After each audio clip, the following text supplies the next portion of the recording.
Good morning. तर आत्ता सकाळचीच वेळ आहे आणि सकाळी सकाळी उठल्या उठल्याच बघते तर काय रिमझिम रिमझिम मस्त असा पाऊस चालू आहे. आणि काल भरपूर अशी ऊन होती आणि आज सकाळपासूनच पाऊस पाऊस होतं. तर पावसाच्या वातावरणात कसं पोर्च एकदम खराब होऊन जातं. त्यात घरी पाहुणे आलेले आहेत. तर पाहुण्यांचं चालू होतं मस्त असं एन्जॉयमेंट. तर 2-3 अशी छोटी छोटी मुलं आले आहे. माझ्या नणंद आलेल्या आहेत आता राखीसाठी. तर एका नणंदबाईने आत्ता भांडी घासणं चालू होतं आणि दुसऱ्या ताईनी पोछा मारला मस्तपैकी. तर यांच्या हेल्पनी कसं पटकन काम होऊन जातं. तर मग मी यांचे दोघींचे हे काम चालू होते. तर चला म्हटलं मी मग नाश्त्याचं बघते.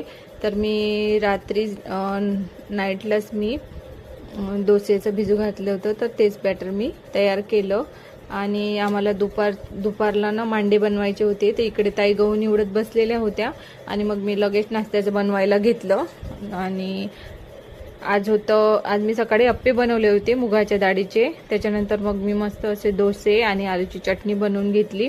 आणि आज भरपूर असं बकेटभर दुधाचं मला पनीर बनवायचं होतं. तर एका साईडला मी पनीर बनवायला ठेवलं आणि नेहमीच प्रमाणे कांदा लसूण चटणी असं सगळं टाकून आलूची चटणी बनवून घेतली आणि खरंच खूप टेस्टी झाली होती. त्यानंतर लगेच डोसे बनवायला घेतले आणि गरम गरम सर्वांनी मस्त एक साईडनी मी बनवले आणि एका साईडनी सगळ्यांनी मस्त असे एन्जॉय केले.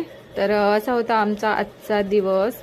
आणि स्टार्टिंगचा तर अख्खा दिवस तर आता बाकीच होता. तर दुपारचा टायमाला आम्ही आज मांडे आणि मटण बनवणार होतो. तर तो व्लॉग मी तुमच्यासोबत उद्याच्या भागात नक्की शेअर करणार आहे. तर तुम्ही आता वेट करा त्या व्हिडिओचा. तर भेटू नेक्स्ट व्लॉगमध्ये. तेव्हापर्यंत बाय.